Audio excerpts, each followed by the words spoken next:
Baik, perkenalkan nama saya Jolin Syelisa Rumau, NIM 2003040075. Konsentrasi Politik Indonesia, semester 5, mata kuliah Politik Lokal dan Otonomi Daerah.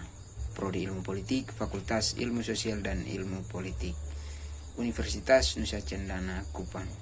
Baik, di sini saya akan mempresentasikan hasil UAS saya, mata kuliah Politik Lokal dan Otonomi Daerah.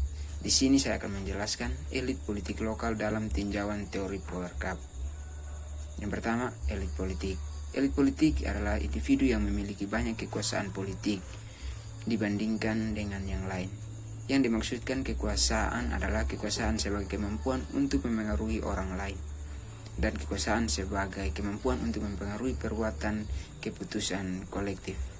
Putnam mengartikan kekuasaan sebagai probabilitas untuk memengaruhi kebijaksanaan dan kegiatan negara. Baik, yang berikut elit politik lokal pasca Orde Baru.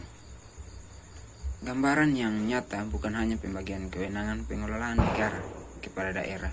Lebih dari itu adalah munculnya kekuatan-kekuatan politik baru yang menghiasi panggung politik Indonesia.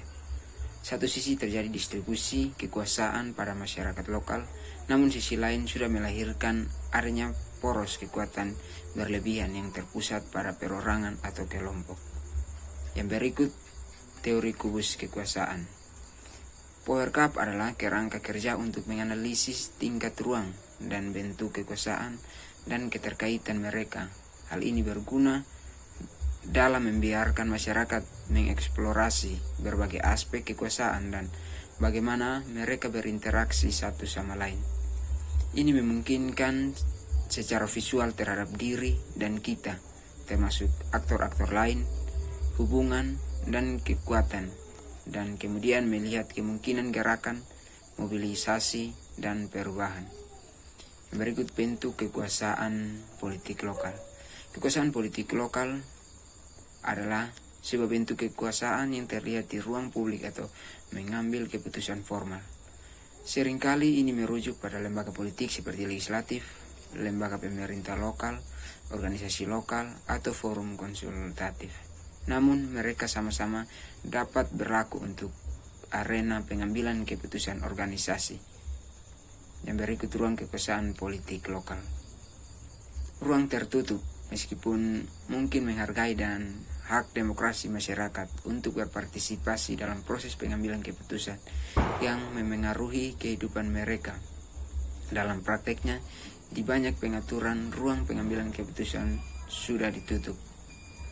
Dan berikut interrelasi antara level, power, dan space.